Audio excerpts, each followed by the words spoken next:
baseball, but most importantly, it was trade deadline season just a couple days ago. So, guys, we're going to go through some of the big trades that went down just a couple days ago. And I think for me, the biggest one, and I think the one that we should probably start out with, is the Max Scherzer trade. So, guys, what are your thoughts on that one? Well, first of all, welcome back to Top Prospects, Chris. I mean, it's been a long month since we've actually done this. I mean, the last episode of Top Prospects, the ending was filmed at Citi Field. Jeremy was there. He's back on this episode, so it's 2 in a row for Mr. Jeremy Ganes.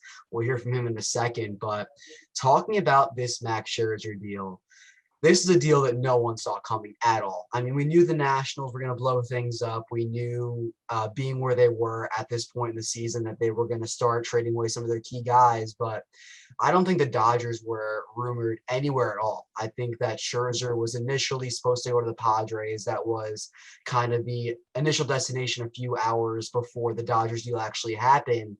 But then to throw Trey Turner into the mix, a guy who's not a free agent until next year, a guy where they can get another year of control on, I think that's going to be huge for the Dodgers.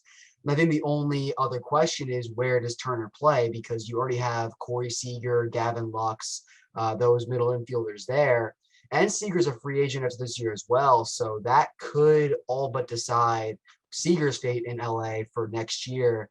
And the return that the Nationals got was actually really good. They got the Dodgers' top 2 prospects, one pitcher, one catcher being Keibert Ruiz, the best prospect in the Dodgers farm system. So both sides really came away as winners here. And I think if I had to crown a winner of this trade, I think that the Dodgers would win this one, just because they were looking for a Trevor Bauer replacement for most of the season because of stuff that he had kind of gotten himself into off the field. So Max Scherzer, especially come postseason, he's going to provide a great spark for the Dodgers. And while Josiah Gray and Keibert Ruiz are going to be tough for NL East teams to deal with, I think that short term, the Dodgers are in a great position to go back to back. This is an absolute win for the Dodgers. I totally agree with you, Logan. And also definitely glad to be back on here for the first time in a month. I almost had forgotten that this technically isn't my first appearance, if you count, remotely filming from Citi Field. But I guess starting on the national side, you get a number of prospects, so there's a lot of different pieces to work with. Some guys lottery tickets, others kind of already seen as having some pretty good potential. But that's going to be a slow rebuild, so you're looking at a few different pieces there to kind of fit things together. I think the Nationals just understand that their window has closed and they've decided to fully move into that rebuilding stage. And I think even though the division can be pretty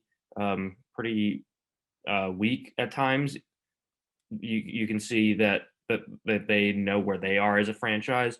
But on the flip side with the Dodgers, this is just a culmination of the Dodgers being the Dodgers. And what I mean is they have the money and the prospects to make a deal like this. This is just them at their A game in terms of having all these financial resources where they can take on big contracts or afford to maybe extend Trey Turner as they move him over to second. He played shortstop with the Nationals. And then you have Max Scherzer, who could maybe get a deal after this season for a couple of years to stay a Dodger, if that's the direction LA wants to go. But in the short term, they're bolstering an already great roster that's going to get a little healthier with Corey Seager coming back soon, and a pitching staff that's already pretty great, despite not having Bauer. And now you're adding a guy who's not only pitching to a 2.8 ERA this season, and still, pretty much being ageless, but also just you consider his World Series experience. He's been there and done that. So it's a perfect ad for the Dodgers, who just can afford to move this talent and continue to extend their championship window as long as they have prospects and money.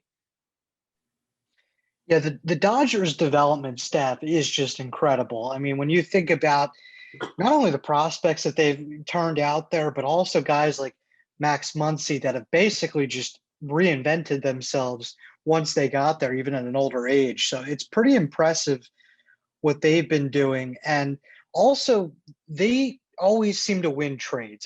This one, I'm not 100% sure of who's the winner yet. As with most trades, that'll be determined down the line. But you look at where they got a guy like Josiah Gray, who was one of the headliners in that trade. He was a top 100 prospect. They got him from Cincinnati in 2018 for Puig and Matt Kemp, who I'm pretty sure are both out of the league at this point. So that was an absolute win for them. And then to get Trey Turner in here is huge because that's kind of, as you guys were saying, sort of insurance for Corey Seager leaving. And I think Trey Turner is honestly a better defensive shortstop too than Seager. So I think if Seager leaves, I don't think it's going to be that big of a deal for them this offseason now. So I do have the Dodgers winning this trade. The Nats do get some good pieces back. They get pitching. They seem to be kind of trying to build around pitching for their next wave, I guess. They have a couple of their top prospects are pitchers, and they do get their catcher of the future there in Ruiz. But the Nats really did tear it all down because we also had some other deals with them. We saw a couple of their players go to Oakland, like Josh Harrison and Yan Gomes. And then we also saw Schwarber go to Boston. Were you guys surprised to see Schwarber go at all? I'll start here. I'm not surprised that the Nationals moved anybody. Um, if my memory serves correctly, Schwarber wasn't on any sort of long-term deal. Is it true that he was on an expiring contract? Can someone confirm that? Off the top of your head. Yeah, I believe all these guys are on expiring contracts. The only thing is Schwarber was hurt for a couple weeks in there and is still hurt, I guess. Yeah, I mean, so like I said, on an expiring contract, I'm sure they appreciate the fact that he basically just carried that entire lineup for a stretch of time, and boy, did he do some Mets killing for a period during that stretch. So I'm glad that he's not with the Nationals now. We will face him later in the year. But you're moving into Boston. That gives them another bat. They're trying to stay afloat in this AL East race. That's actually seeming like it's going to tighten up now because all the teams in that division, pretty much, other than the Orioles, made moves to get better in the short term and try and gear up. Even the Blue Jays, who are kind of on the outside looking in a little bit, tried to get better. So that's just Boston kind of picking up another bat. I like the move, even if it's not going to bring the biggest return for the Nationals. You have to consider that this is a several year rebuild. So I think they'll be willing to take a lower market trade, considering the fact that Schwarber was banged up and on the IL. It's just another piece they can get, and I think they just wanted to kind of make that full rebuild move now, no matter what the specifics of a particular deal might be. Yes, just to clarify something on the contract real quick, there is a mutual option for next year, but if that gets declined, he'll be a free agent. But when the Nationals signed Schwarber as a free agent this year, it was kind of like a low risk signing, and they basically won the trade by just getting some sort of value out of him when they did trade him. I think that Boston's going to be a good fit. I feel like he'll hit a lot of home runs out of the Green Monster once he does get healthy. And this is a Red Sox team that needed that extra spark on offense to kind of compete with the Tampa Bay Rays. And we saw how much they needed that this weekend when the Rays did sweep the Red Sox. So that's going to be a fun race in the AL East. And Schwarber, he tore it up in DC. He kind of started out very slow, but then had that month of June where he just tore the cover off the baseball.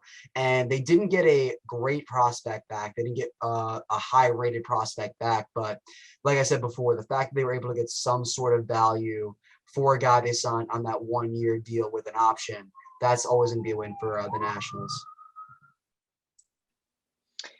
Yeah, Schwarber, I mean, 25 home runs in 72 games was really impressive. I mean, for a while there, if he stayed healthy, it kind of in an alternate timeline, the Nats would have maybe gone for it. If he stays healthy, I really do think that maybe the Nats would have said, okay, this is kind of the last shot. I'm not sure. It would have been a tougher decision had he stayed healthy. I'll say that. So they did get Aldo Ramirez, Boston's number 19 prospect, according to MLB Pipeline. Played pretty well, 2.03 ERA in Class A Salem so far. But like you said, to get anything for Schwarber, who has been hurt now for a couple weeks and then really kind of saw his value tank with the Cubs, is good. A good move by the Nats there. And, quite honestly, we'll get to them down the road. There's a couple of other teams, namely the Rockies, who did not move guys on expiring contracts that maybe should have. So we'll get to them down the road. But speaking of former Cubs, like Schwarber, let's go to Chicago now because they were kind of one of the two teams that really just had a complete fire sale. I mean, everybody is gone. We could start with the Javy Baez trade, of course, for you guys here. That one, I was a little surprised on the fit with the Mets. Yeah, I agree here. And I think that you already signed and traded for your franchise shortstop of the future in Francisco Lindor. And now to get a guy who plays the exact same position, first of all, it wasn't really the best fit in the world, in my opinion. I think that trade only really got finalized was for two reasons. One, Baez and Lindor, very close friends, played together in the past in competitions. And two, I think that the Mets saw other trades being made. The Joey Gallo trade with the Yankees. They saw a few other trades throughout that trade deadline. The Jose Barrios trade as well with Toronto. And I think they thought that they had to make a move and make a move quick just to kind of stay competitive. And I think they kind of chose the wrong guy here. Javier Baez, one of the more aggressive hitters in baseball, going on one of the most aggressive teams in baseball, sees probably the least amount of pitches in baseball. Javier Baez strikes out the most in the NL right now, which is not going to be a good addition to a lineup that has really struggled to hit the baseball well. And they gave up a really good prospect for him in Pete Crow Armstrong, who was one of our top 5 prospects in our farm system. We just drafted him a year ago in 2019. And now with our 2020 first round pick not signing, or 2021 first round pick not signing, we don't have our last 2 first round picks on our roster currently. So it's an interesting fit. And then you have this guy saying that he wants to potentially go back to Chicago once the year ends. And you really kind of question where he fits long term with the Mets. So to give that much up for a guy who's probably going to be a rental on the New York Mets on a team that maybe this year wasn't the year to go all in with all the injuries they've had, I think that the Cubs, they definitely won this trade, got a lot of value out of a guy who's really kind of struggled to keep the average up since his 2018 NL MVP runner-up season. Yeah, I'll jump in here as well. I can't say I love the fit. I'm trying, since we first made the move, I've been trying to, rationalize it and say, hey, maybe when Lindor comes back, Baez can play second and maybe move McNeil to third, and that will be pretty much those 3 spots every single day once Lindor is back. But as you said, I think the issue is the fit as Baez as a hitter. He's just, as Logan said, he's just going to strike out a lot all the time. And he is, I'm watching the game here and he took a walk earlier because Jesus Luzardo couldn't find the strike zone. So it wasn't exactly like a good at bat by Baez. And he's not going to do things like that often, get himself on base. He'll have the big hit occasionally as he had the home run in his first game. But I preferred Chris Bryant. Definitely I see him as a little bit more of a complete hitter with sufficient power and even more versatile than Baez supposedly is. As Bryant could play pretty much every outfield position and play corner infield. But it seemed like the price for Bryant was apparently higher at the Cubs. The Mets just never really seemed like they were willing to pay a high price for any piece, no matter what the degree of need was. And I think when you now look at the context of how banged up they are, Luis Guillorme just got hurt again, and DeGrom is not going to be here for at least another month. I think the Mets manager might be having serious doubts about, even if they make the playoffs, not really being able to compete further down the road in October just because of health now, as the Mets have really never been able to avoid any serious injury at any point in the season, even though they've gotten most of their lineup healthy. So I think with those things in mind, the Baez deal, I guess, as Logan kind of alluded to, could just be a move to satisfy fans who wanted something to happen, at least and to see the Mets at least take seriously the opportunity that they had in front of them. But considering that they probably needed at least someone to eat some more innings, a professional pitcher like a John Gray or Zach Davies, and a trade like that didn't even really happen. Trevor Williams came over in this trade, but don't really know what you're going to get out of him. I think there's a certain acceptance from the Mets that this might only go so far.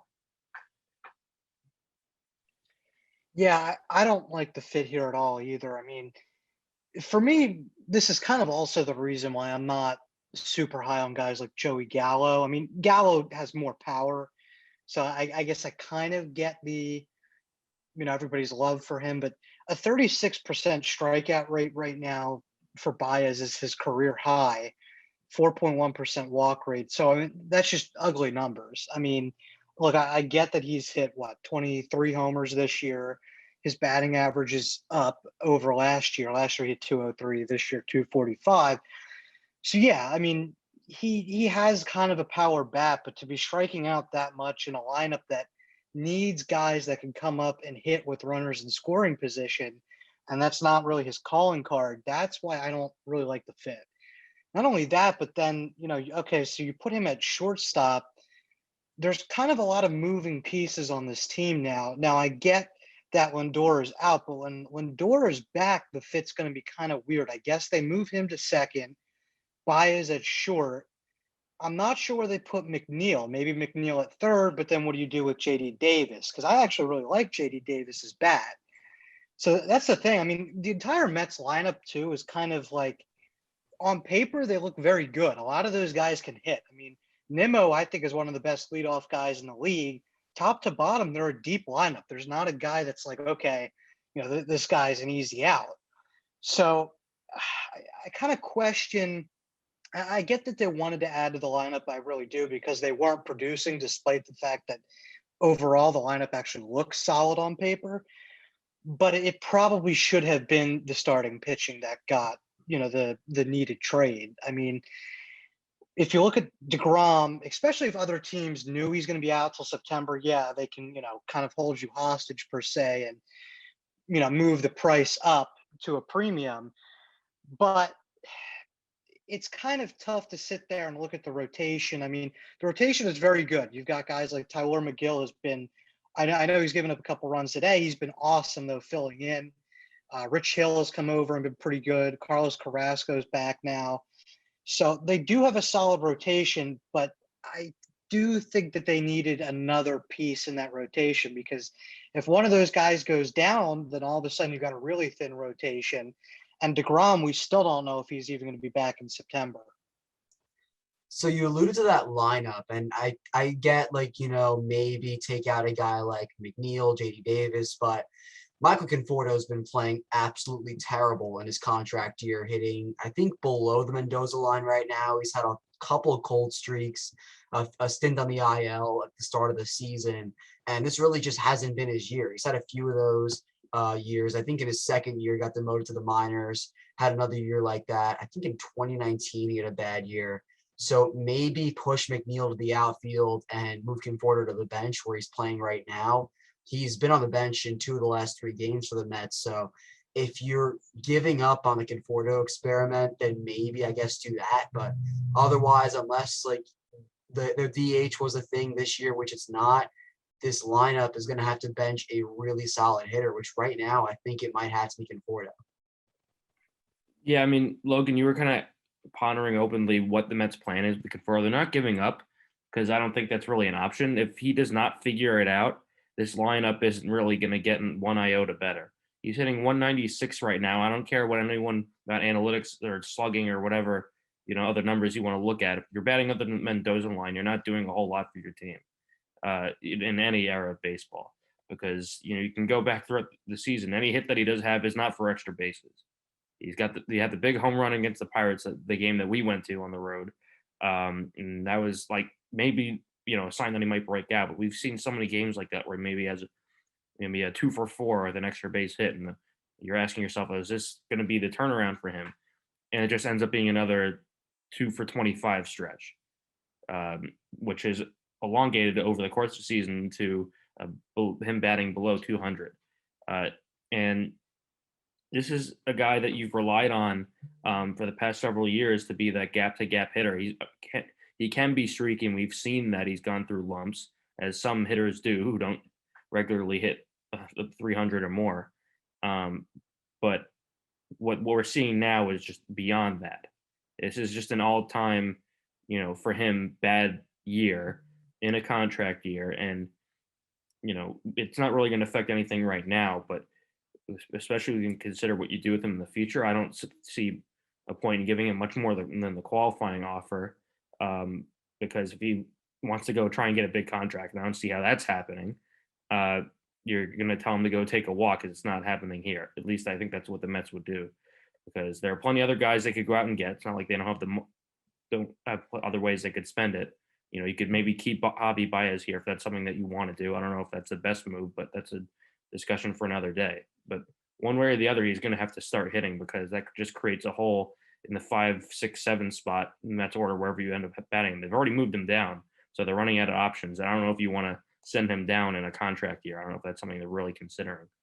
Hopefully, a couple days off helps him gets his head right, because I think I definitely suggested that with Lindor earlier in the season when he was just struggling mightily the way he was.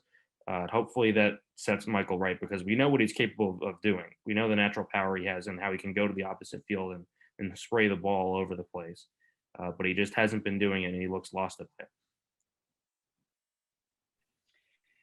Yeah, what's interesting, well, I mean, this winter is going to be really interesting for Conforto, because, again, you look at his past couple seasons. I mean, yeah, last year he did hit 322 with 9 homers in the shortened season, but typically he's kind of more of a 250, 260 hitter with close to 30-ish home runs, and that's worth a lot in this day and age. So that's why it's going to be an interesting call. Somebody could, in theory, get a bargain on him if they're really a believer that they can kind of fix, and this was just a down year. They're going to get a guy that can hit 30 home runs, hit 250 year in and year out, and probably for pretty cheap, because I don't think Conforto is going to get that big contract this year.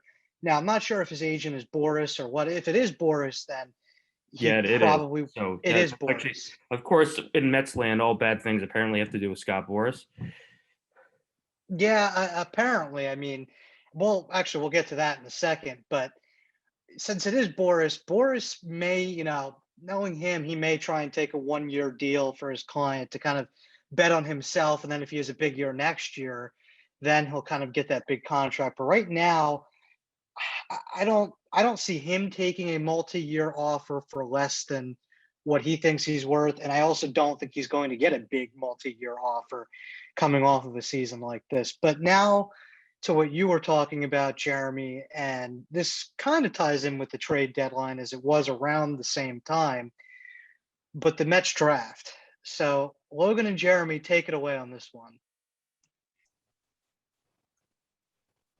Yeah, so I guess in 2 words, the Mets draft was an unmitigated disaster. So the entire thing is strategized around Kumar Rocker. Who is Kumar Rocker?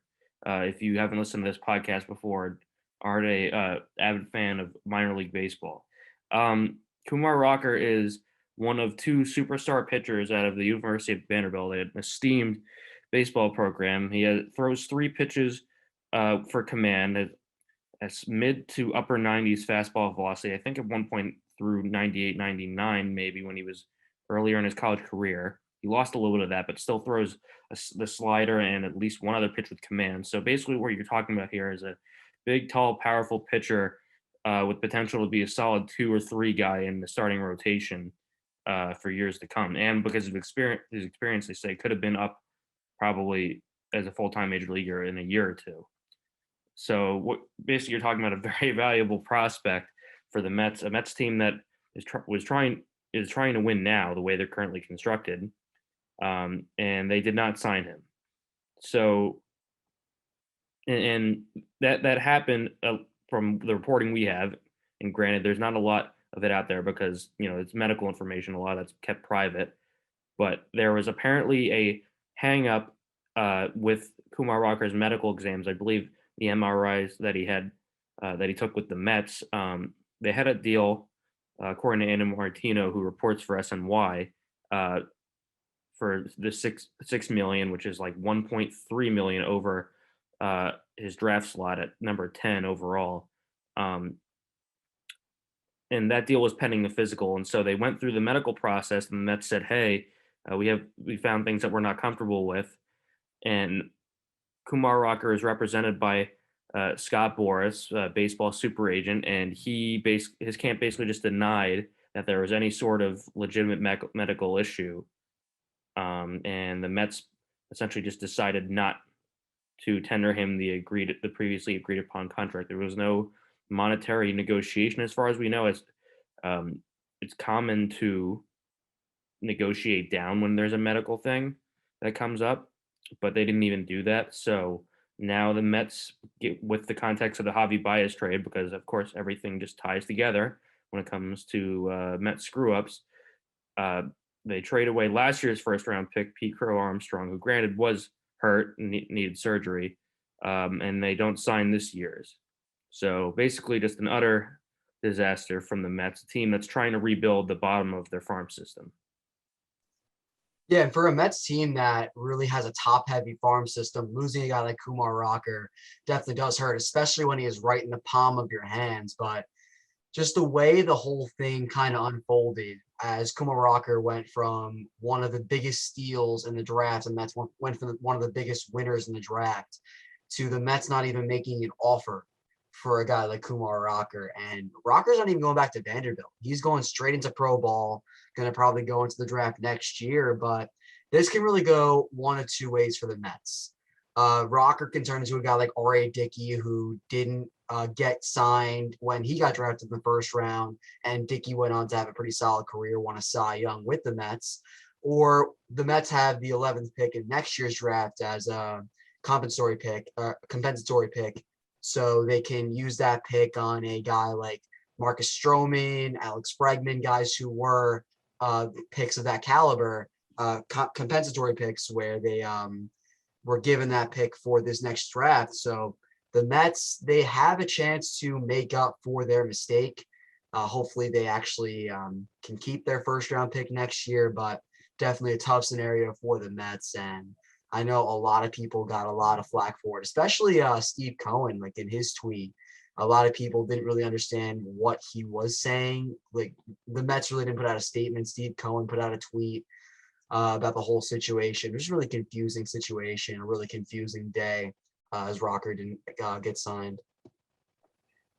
Yeah, I mean, as far as the Mets and Steve Cohen tweets goes, I'd prefer if he kept his Twitter fingers to himself when things kind of go wrong in Mets land, because he tends to be a little bit condescending towards fans and tell people who are a little bit upset or frustrated, like that their feelings are somehow not justified. So it would be best if he could just like stay away from Twitter when stuff like this happens, and let the PR team handle it. Not that they put out any great statements or anything, but yeah, with that aside, it's obviously a bad result for the Mets one way or the other, given what I already said. That's 2 first round picks in a row now gone, essentially. And this is a team that did not make a lot of big moves or stayed away from that, like a Jose Barrios trade, for example. They stayed away from that because if they trade a top piece like Ronnie Mauricio, that doesn't leave much at the top of their farm system. There's nothing at the bottom. As we saw, a lot of teams used a grouping of prospects like the Yankees did to make a deal. Guys who are further away, mostly lottery tickets. The Mets don't have a lot of pieces like that in their farm system that scouts and teams are remotely interested in. So that this hurts from that perspective. But I think there's a bigger discussion about who's at fault here. Obviously there's questions to be asked about whether or not the Mets should have taken him if someone the other team passed. Like, are the Mets the only team that knew something might be wrong? We knew that Rocker's velocity had fell at one point during his career from where it had been, though still at an impressive fastball velocity. And then he started to build it back up in this last year of college. But there were never really any legitimate injury concerns. He was never really hurt, and nothing ever really cropped up. So we don't know what the Mets found. So without knowing that information, and we likely won't because that's pretty private information, it's hard to know, whether or not they made the right decision or they were right to stand their ground. or whether or not Kumar Rocker actually had an injury, or if, I think this is something to be considered also, whether or not Kumar Rocker's camp, including Scott Boras, who can be, a bit conniving, I guess would be the word. He's not, he has his strategies. Whether or not this was the most upfront negotiation, I think that has to be considered as well, because unlike a lot of prospects, Kumar Rocker did not take the pre-draft MRI, as is not necessarily customary, but common. And because of that, the Mets are lucky, I guess, in a sense, because they do to get compensatory pick. And if the chips fall in the right place, next year can shape up to be a pretty good draft for them. Yeah, it is interesting for the Mets in that this also, I mean, I know a lot of attention has been paid to this just because Kumar Rocker is such a high profile name, but it has happened before. And it seems to happen every couple years. In 2018, it happened with Carter Stewart. He was drafted by the Braves in the first round. He actually went over to Japan, which I guess is one of the options on the table here for Rocker, is to go to Japan and pitch. I believe Carter Stewart is pitching pretty well actually over in Japan. And then in 2014, it happened with first round pick Brady Aiken of the Astros. He actually, so I guess the Astros there thought that Aiken's UCL was problematic. Aiken's camp said he was healthy, and then he blew out his elbow, I believe, in the first game of the next season. So these things kind of over time, you'll kind of see. I mean, look, if Kumar Rocker stays healthy, then I mean, it looks like then their camp was right. So, over time you'll be able to see, but none of the medical stuff will be revealed. That's just kind of the nature of it. But for the Mets, it is tough, especially because nobody else in that draft, they saved money in terms of all that money that they were going to give over slot. Now they can't use it because everybody else in that draft, they gave either the slot money or under slot. So typically a lot of times they take, high schoolers later in the draft that, okay, if they don't sign one of their high profile guys, they'll save the money and give it to one of the, the high schoolers down the road that they can convince to sign. They didn't do that. So that's kind of the problem here, is that they ended up basically just not spending a lot of their draft allotment money. So that has kind of been the big complaint in my mind. Whether it's justified or not, we'll see. But I mean, I was shocked when Kumar Rocker fell.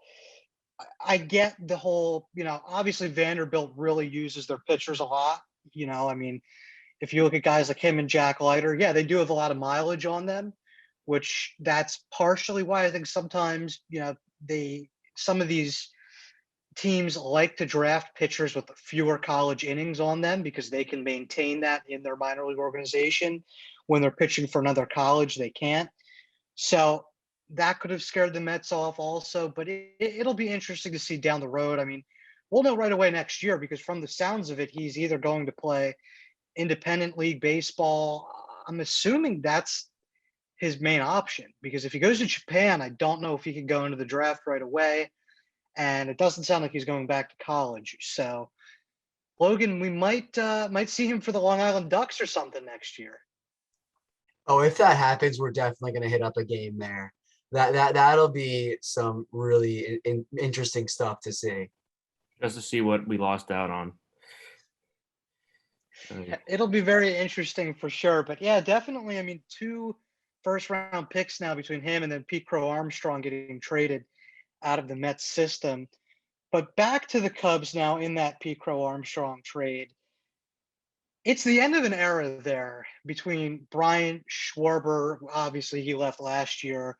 Baez is gone. They lost a lot of guys. So what really went wrong for the Cubs? I mean, obviously, you could do an entire show on this, but for me personally, when they won the World Series, I thought this is the next dynasty. So to kind of see it all fall apart like this is pretty, I mean, obviously for Cubs fans, it's upsetting. I mean, this is the team that broke the curse in Chicago and was supposed to be the next big dynasty in the MLB.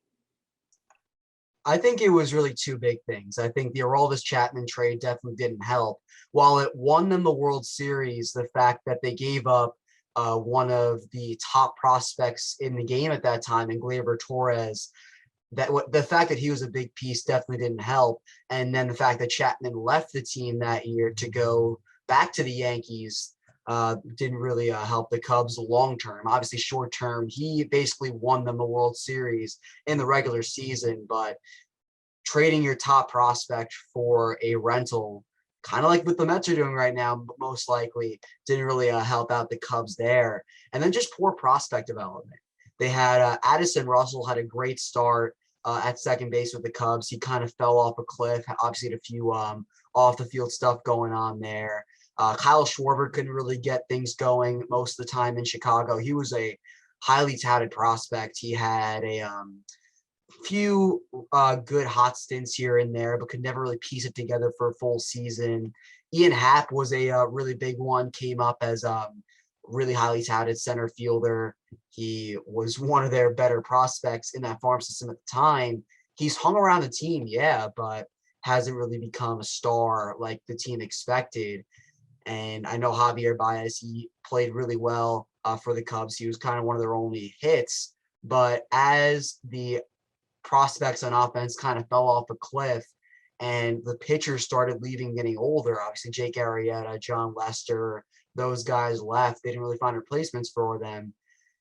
That kind of caused the Cubs to kind of fell off. And as the Dodgers caught up with them, as just the rest of the league kind of caught up with them, it just kind of led to a little demise there. And obviously the main stars on the team originally didn't really keep up that superstar level of play. Obviously, Chris Bryant was an MVP at one point, didn't really play like that for a couple of years. So it was really a number of reasons why, but I think just not really being able to add on to a prospect wise, and obviously the Chapman trade. I think those were just the two big reasons. But you can point out to a number of different reasons, and I agree. We can make a whole another episode on this, but I think those are the big two. Yeah, I mean, I think Logan kind of touched on everything in pretty good detail, and I can't say that I know the Cubs better than he does, but you just kind of look at where they were the last couple seasons. They eventually just didn't have a way to keep themselves at that elite level, that 2016 level, because as other teams caught up to them, as Logan kind of mentioned, this has been since the 2016 year. This has been the era of the Dodgers. And other teams in the NL West have really started to put it together. The Padres really starting to make moves, and the Cubs just kept falling short, either missing the playoffs just by a hair or getting in and not doing much since 2016. And that's with a lot of the pieces they got to the World Series with. So you kind of sit here and look at the Cubs and say, well, they have a lot of these bats. They have a lot of the same guys, but you look at the production of those guys. Baez, as we just talked about, just not really hitting for average, not bringing everything to the table. Chris Bryant not playing at an MVP level, though still a good player by any stretch of the imagination. And then when you get into the pitching staff, it's just not where it was when they got to the World Series. And they don't, I don't know the minor league system that well, but it doesn't seem like they've really had the assets to augment that and fill out different parts of their roster in order to make runs and go deep in the postseason. So it just seems like the Cubs, who have a pretty, pragmatic management, as we've seen with Friedman, kind of learned under Theo Epstein. They just kind of realized that, hey, this is kind of the end of the line for this current era of Cubs baseball, and we need to move on and get ready for the next era, because eventually you get to a point where if you're just barely making the playoffs, for some fan bases and some management teams, that's not worth it. A lot of teams aren't like the Yankees, where they're willing to try and compete every single year, even though it hasn't produced World Series every year, as is the expectation for that fan base.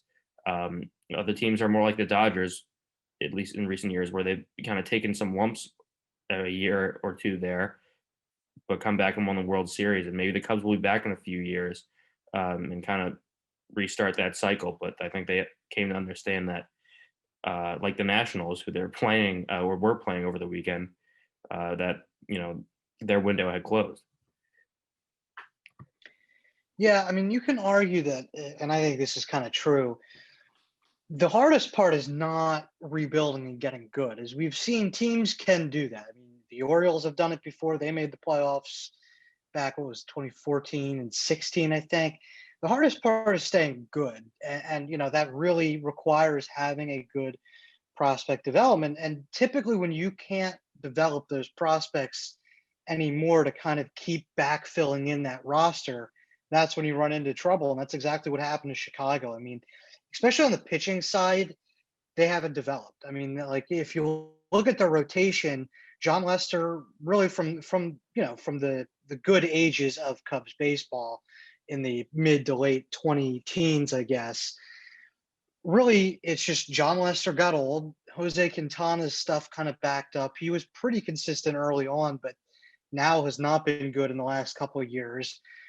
Yu Darvish, that was an interesting trade. For me, it sounded like the Cubs front office was kind of trying to cut payroll. I don't know how much of that was the pandemic or what, but that certainly was a trade that, I mean, he had that big year with the Cubs his last season, but that trade didn't really make any sense at the time, and it definitely doesn't now, because really that's what cost them this year, especially, was they just don't have the pitching anymore. I mean, they haven't developed any young pitching, and really all they've developed is Kyle Hendricks. Kyle Hendricks has been good, and he's kind of the lone holdover, I guess. But if you look at the rotation this year, Kyle Hendricks, Zach Davies, and then it was Jake Arrieta, who was just absolutely washed. Like, I could have told you that from his time with the Phillies. He's not good anymore.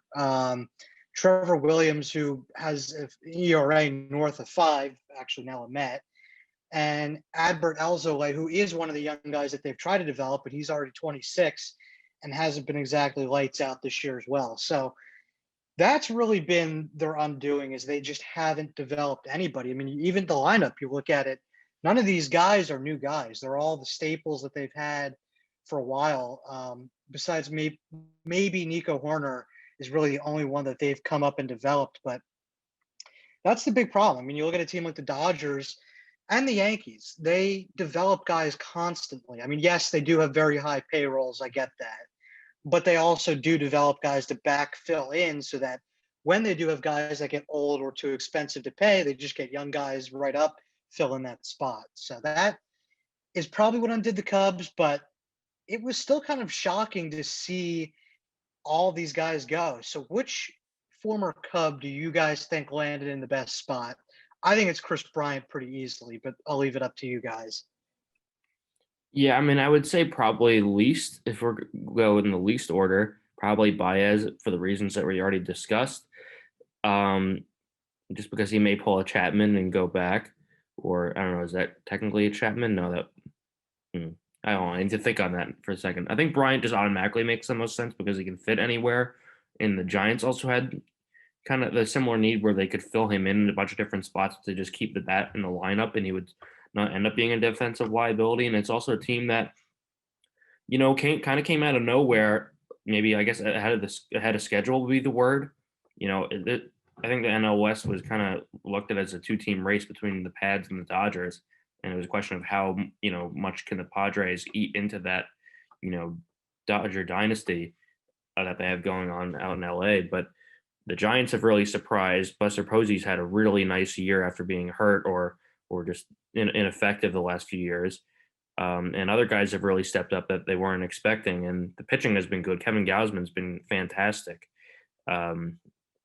So I think that's a good fit with the Giants, because that adds a piece where maybe the team could have, run out of steam eventually. Maybe now they have what it takes to keep this thing going, and make a postseason run and continue to surprise people.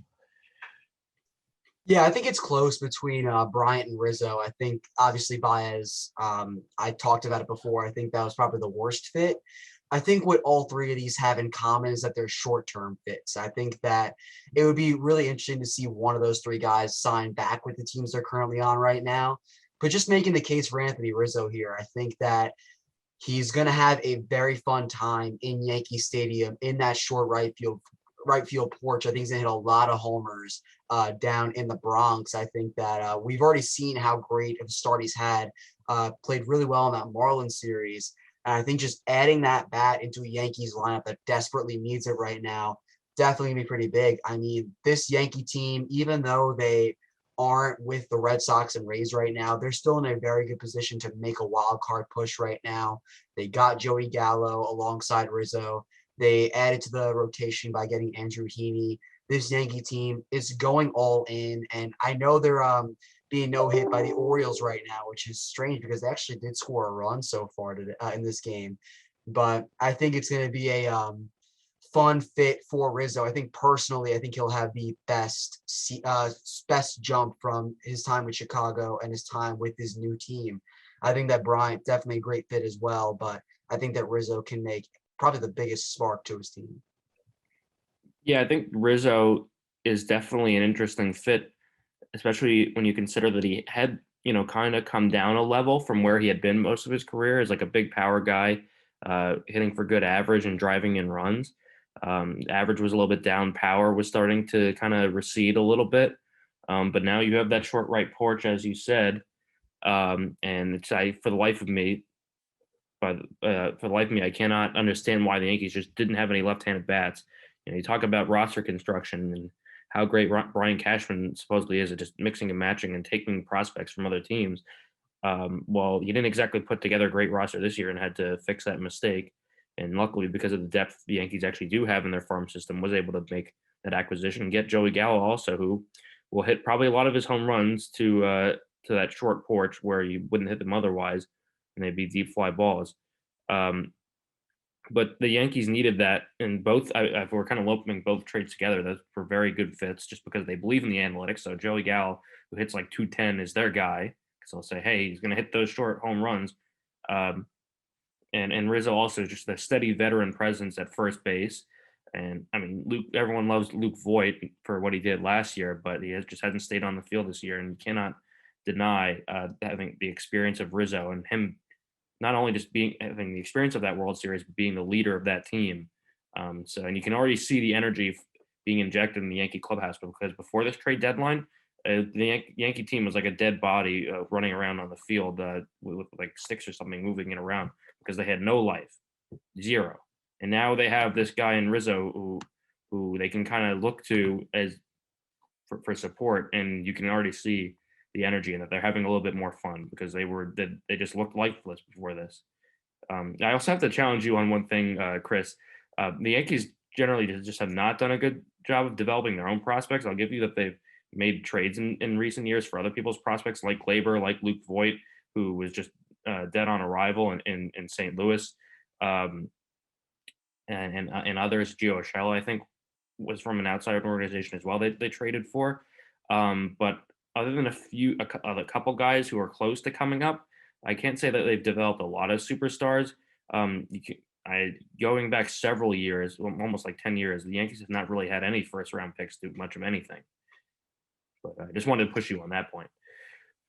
Recently, I think you're right on that. Historically, they've usually developed pretty well, but you are right. And I mean, it's no coincidence that this is, I believe, their longest stretch without a World Series title, which is crazy to me. I mean, I'm sure you as a Mets fan, I mean, for what, since 2009 to be their longest stretch for a World Series is pretty crazy. But they do have, I really liked, I mean, their farm system now before the trade deadline, I really liked. They had a bunch of guys break out, including, I believe, their last 2 first-round picks. But yeah, I mean, earlier in the 20 teens, you're right, they didn't develop very well. And that's kind of why, outside of like Aaron Judge, the rebuild was kind of, not great. I mean, kind of like the Phillies, and that the Phillies just didn't develop anything. They came out of the rebuild with a lot of, mixing and matching parts from other teams, which is not the most efficient way to put together a team.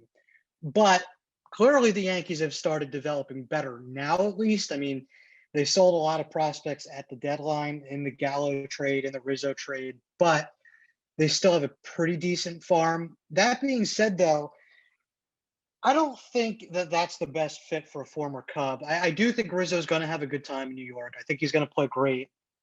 and I'll challenge you on that. Bryant is huge for the San Francisco team, not only because of what LA did, which is just crazy, but also because the Giants are a bit banged up. They've had Brandon Belt has been out since I believe early June. They also have Evan Longoria, who's been out since early June. Tommy La Stella's out. So they've had a lot of their infield kind of torn up there. So Chris Bryant can play third base. He can play center there also, which they've also lacked center field. Steven Duggar has not been that great in center field. They do have Mike Yastrzemski in the outfield there, but he can fill in anywhere. Their outfield's a little bit weak between Alex Dickerson and Duggar in center and left. He can fill in there. He can fill in at third. That's what makes him so valuable, is that he's a Swiss Army knife, and not of the typical sense in that he's a good fielder and an okay hitter, which is usually what utility guys are. He's a utility guy that has a phenomenal bat. I know he slumped a bit going into the deadline, but the first half of the season, he was very good. So I think that's the biggest pickup there. Don't think it's enough to hold up off the Dodgers. It'll be close, but I do think that really pushes them into lock for playoffs there. I'd be shocked if they didn't make the playoffs, but winning the division is going to be tough. Yeah, unless Brian comes over ice cold or something, I don't think anyone expects that to happen. He'll probably be enough to help steady them into the playoffs. It's really just a matter from there of whether or not they can beat the superpower that is the Dodgers, or even the Padres, who frankly their pitching's underperformed to the level of the talent that we have. Because going back to the beginning of the offseason, and the moves that they made, I think in the same offseason they made moves for Blake Snell and Darvish. We looked at that starting rotation. We're like, you can't beat that. But Chris Paddock just hasn't been what he was touted as. So I guess Pete Alonso still won that Rookie of the Month spat. Snell has not been good for a former AL Cy Young winner. And I mean, Musgrove's been okay. I haven't looked at his numbers recently. I know he had been having a good season, at least earlier on, last time the Mets played them. But there are a couple of pieces in that rotation that haven't been quite as good enough. I think Snell probably stands out as the biggest, given his pedigree. And then Fernando Tatis, despite as electric as he is, has had some injury issues that have held them back a little bit. So they feel like this uber talented team that quite hasn't lived up to their potential. So even if the Giants did make this Bryant move to augment themselves, and I think it's a good move, it may only do so much just because of the inherent talent that the Padres and Dodgers have, and that will probably start to show itself down the stretch and come playoff time. Yeah, I mean, the Giants should be locks, at least for a wild card spot. I mean, the bottom four, the next four teams after all three of those NL West teams, they all made buying moves. The Reds bought, the Cardinals bought, the Phillies bought, and the Braves bought. But the Reds are the closest team right now to making a wild card spot, and they're still 4 games behind. So they all have some ground to make up there. So if the Giants play at least like 500 baseball for the rest of the season, they should be okay, at least for one of those wild card spots. And that Chris Bryant move, you guys mentioned how banged up those Giants were in the lineup. I think it's going to be a great fit for them. Obviously, their big strength was in the rotation, guys like Kevin Gausman, Desclafani, guys like that. So I think adding a big piece in the lineup, I think that was a great fit for the Giants, kind of getting that one last playoff run in with this older Giants core. So I think that'll be interesting for them. And you mentioned the Padres, they're kind of banged up themselves. I mean, their biggest deadline move was kind of questionable, at least for me, getting Adam Frazier. But obviously, knowing what we know now with Fernando Tatis, that move kind of helped them out now, giving the Padres a little bit more middle infield help. So we'll see what kind of happens there with the NL West. It's been one of the most intense divisions in all of baseball right now. We'll see if it finishes out that way. Yeah, I do like the Adam Frazier trade, and even looking what they traded for him.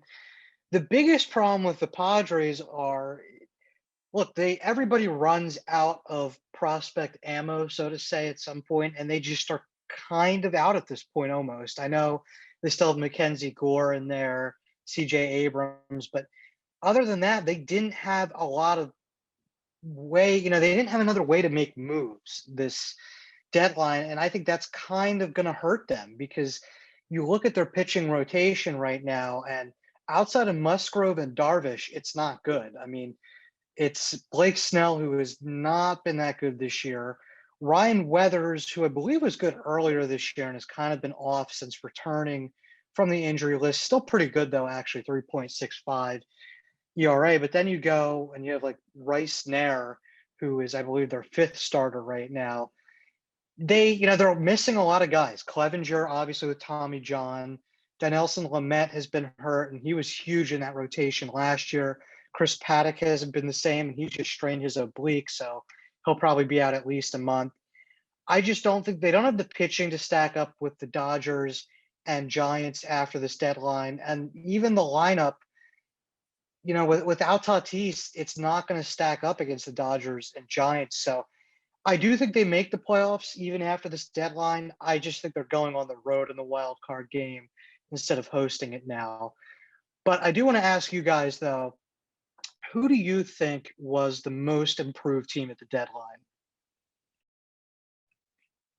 I think you got to go with the Dodgers here, just the package they were able to get. And I think the context of what they already had, I don't even know if most improved is just the best word. I think it's just the best fit and it will probably have the best outcome, I guess is even the better way to say it. Just you add a great piece to your middle infield, the guy who can hit it, the guy who can run. Doesn't have the best power, but it's going to be a staple playing defense on either side of second base. And you add Max Scherzer. I kind of alluded this before. I wanted the Mets so badly to go after him just because, if you have that 1-2 in DeGrom, the experience that Scherzer already has as a proven winner, that's invaluable because you have a good idea of not just what you're getting down the stretch, but what you can get in the postseason, which is a guy who can just shut down an elite lineup in an important playoff game. So the Dodgers, it's just the rich getting richer, and I think when you have the totality of two all-star at least caliber players like that in one package, then it's hard to argue against that being one of the single greatest improvements of the deadline. Yeah, I kind of alluded to this team earlier, but I think the New York Yankees, I think just in terms of where they were before, just how bad that offense was before this trade deadline even hit. They started out getting a guy in Joey Gallo, who he's kind of like Javier Baez, where the average is a little low.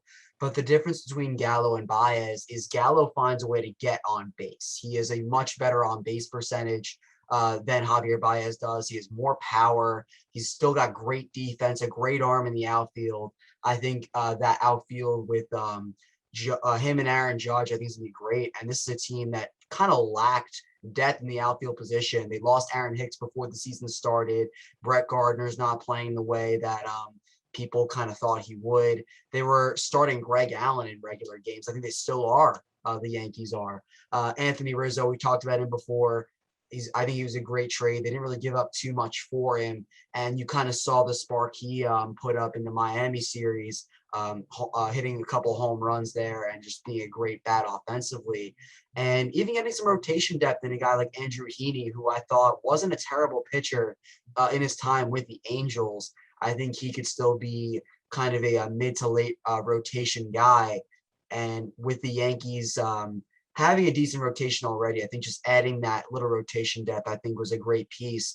And the entire AL East added a lot. I mean, the Blue Jays got Jose Berrios. I was kind of considering them a little bit before, at least for the short term. They kind of won the deadline. But I think that just the way the Yankees kind of were able to fix those small holes, I think they did a great job.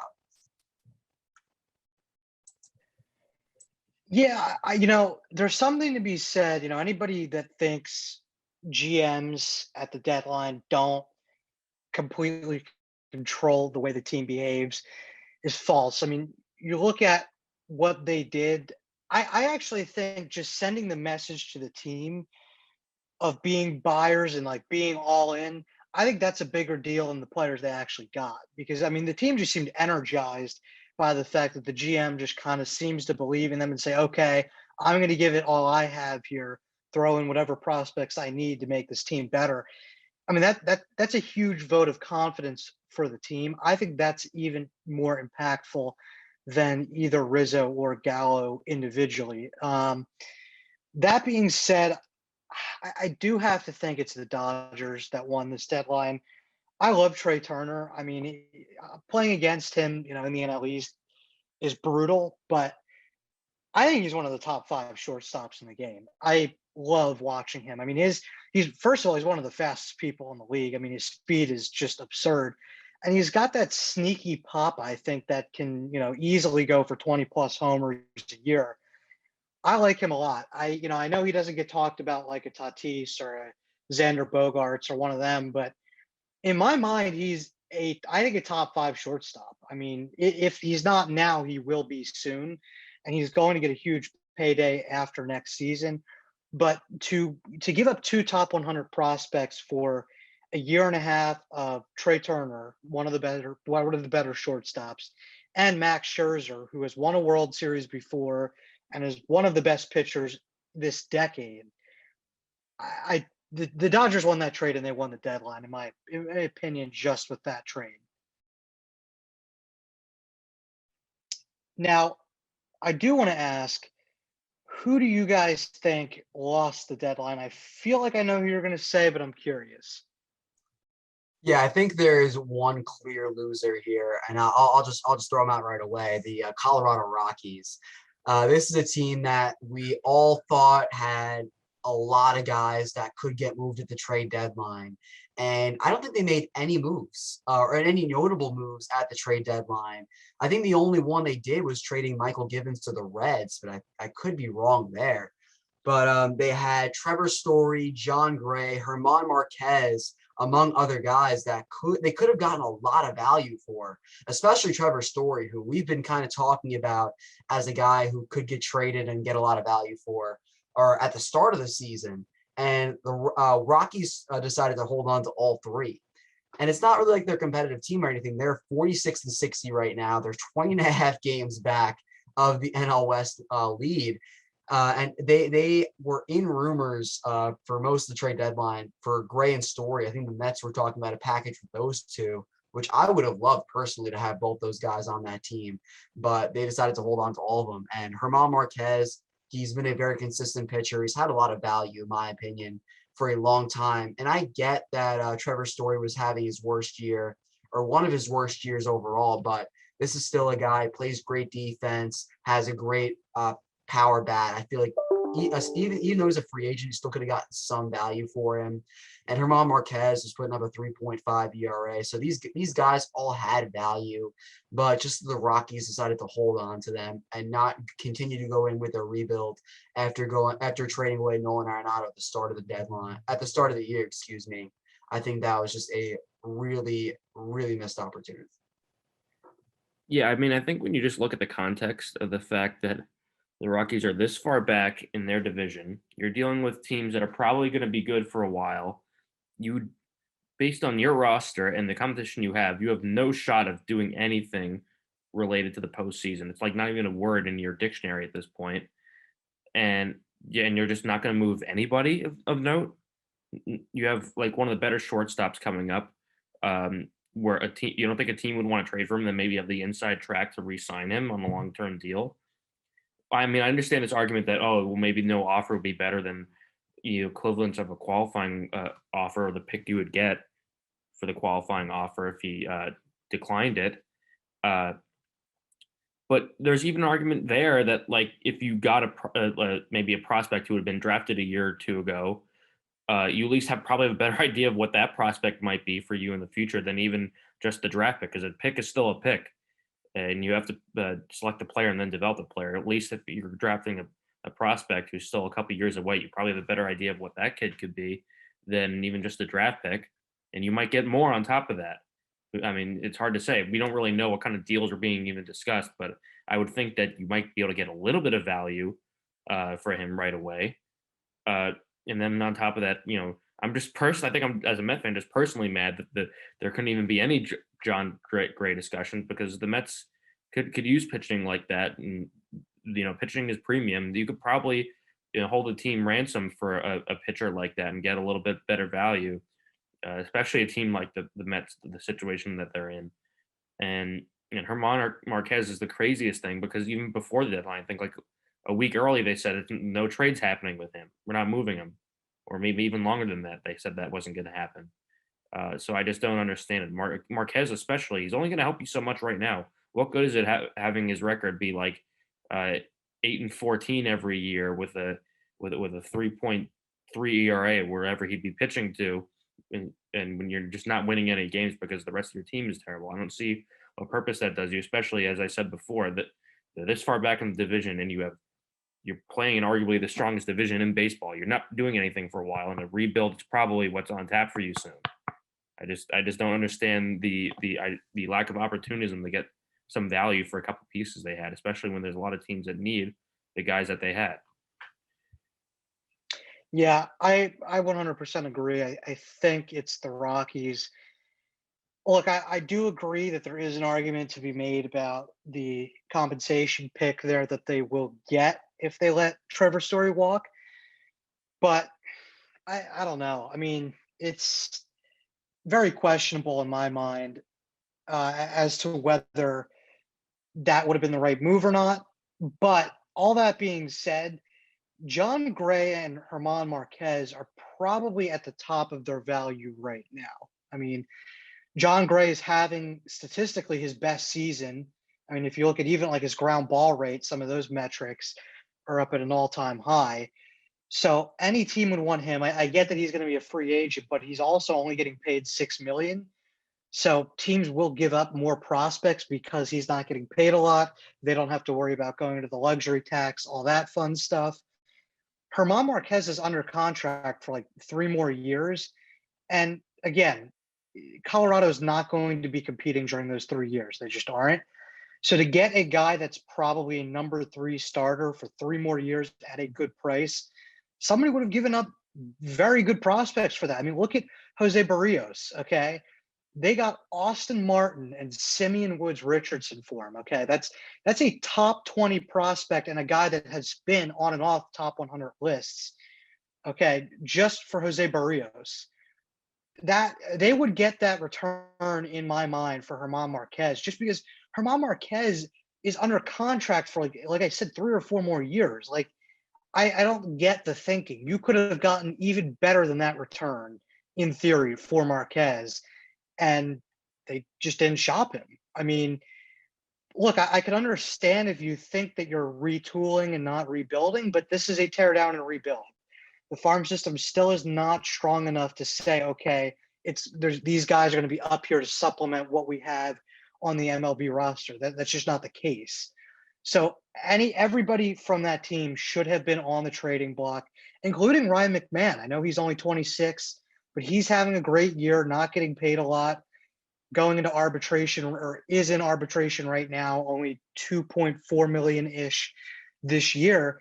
He would have gotten a great price too. So I just don't get it from their standpoint. It feels like they think they're going to be competing a lot sooner than they actually are. Yeah, maybe they think they'll be next year's Giants. I don't think there's a person with a beating heart who thinks that is what's going to happen.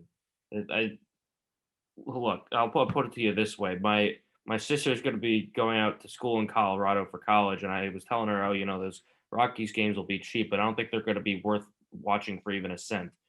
The way they're going to be playing the next couple of years, I just, Chris, you kind of just covered it, but I just do not see why they would not at least move somebody. I mean, maybe don't move everybody and just, put the franchise into a pit for 4 years or nobody comes to your games. I get that. But Story already said he's not coming back. And pitching was premium this year. And I mean, Barrios and Scherzer are basically the only top flight guys, and Barrios' value is being pushed up into the sky because it was just him and Max. So I just don't see a very good evaluation of this situation by the Rockies management.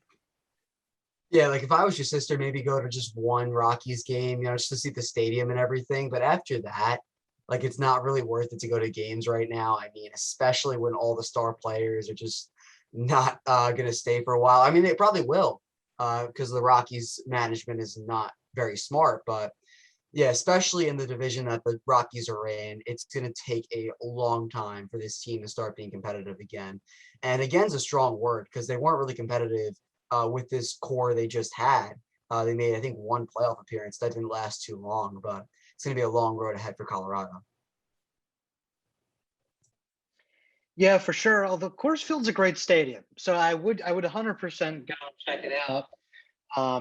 They actually have one of the cooler things there. They have basically a batting cage that will throw like, I think it's set to throw like 70 miles an hour or something. I remember from when I was there, but it's pretty cool.